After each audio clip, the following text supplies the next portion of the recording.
I absolutely cannot do a tarot quickie today because I have received the new deck that I ordered 900 years ago. It's been out of stock. It came back in stock.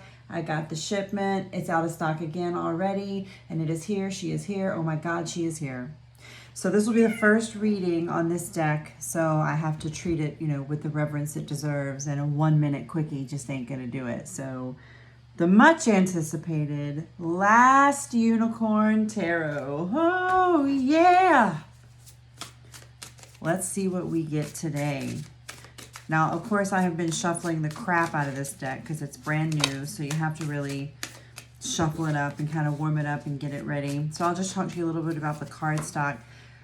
Nice cardstock, pretty thick. It's got, some cards have that like velvety, it's a matte and it's got a velvet sort of feel to it. These are that. And look, it's got gold edges. We all know how I feel about colored edges on tarot cards. So far as the quality of the deck, cardstock, finish, the box, all of that, I love it. And of course, the art is going to be amazing because it's the last unicorn. And we all know how amazing that is. All right. So we'll do a 3-card with this one today. Huh, girl? Yeah, girl. We're going to do a 3-card. When the last eagle flies. Come on, sing it with me. You know it. Over the last crumbling mountain. Yeah.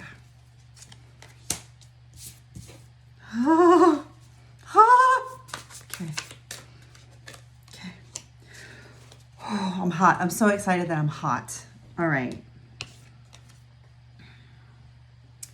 The situation. Sweet, sweet Schmendrick there. See him? It's the 7 of Swords. And I often read the 7 of Swords as trickery, cheating, that kind of thing. But this card brings a little bit of a different slant to it, actually. This is the scene in the movie, since I've seen it a minimum of 34,000 times, I can tell you. This is the scene in the movie where Schmendrick is freeing the unicorn from Mommy Fortuna's little carnival that she has. I know you know what I'm talking about. So he uses his cunning and his trickery, I guess, and his sneakiness in order for the greater good to be accomplished.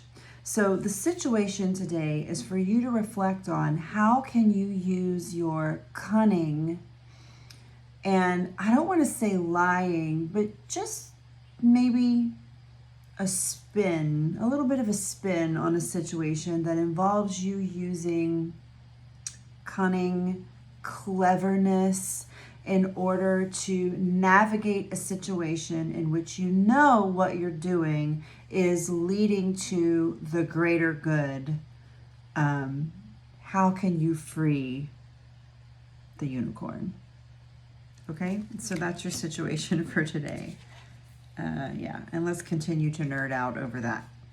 So, God, I love these cards. I can hear, I swear to God, I can hear this deck. I can just hear it.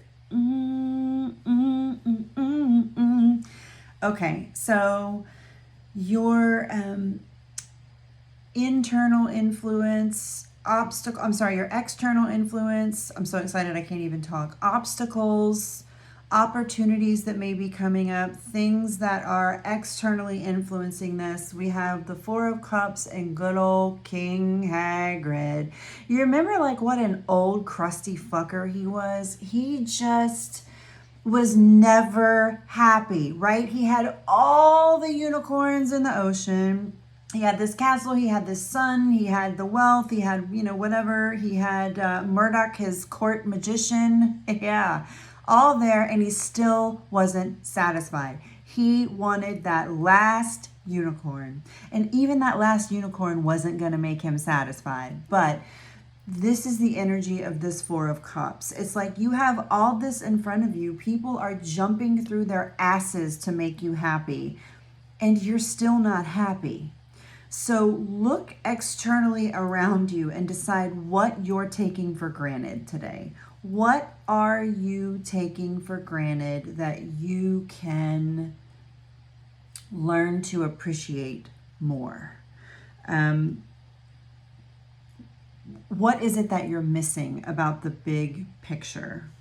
And how can you use your own cleverness and cunning power to learn new ways of looking at these things so that you don't continue to take them for granted?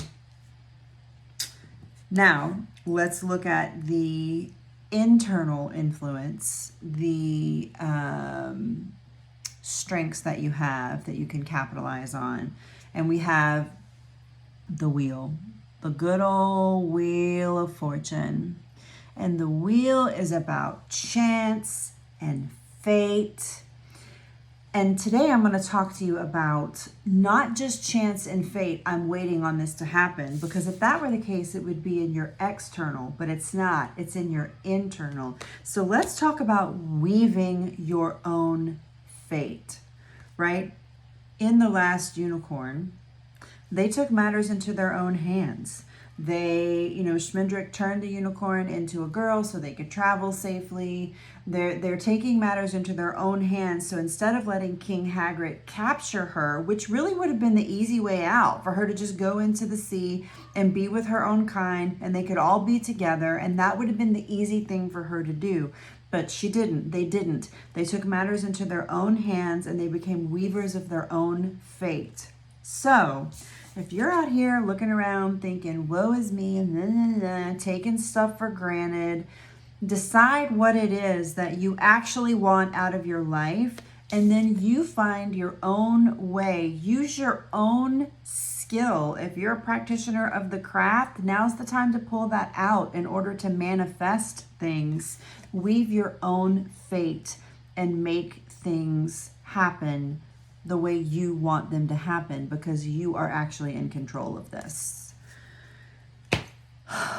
So that was your first spectacular, amazing reading with the holy and sacred, powerful and magical Last Unicorn Tarot deck. I hope you loved it.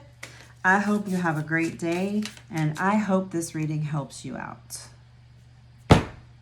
I'm alive, I'm alive.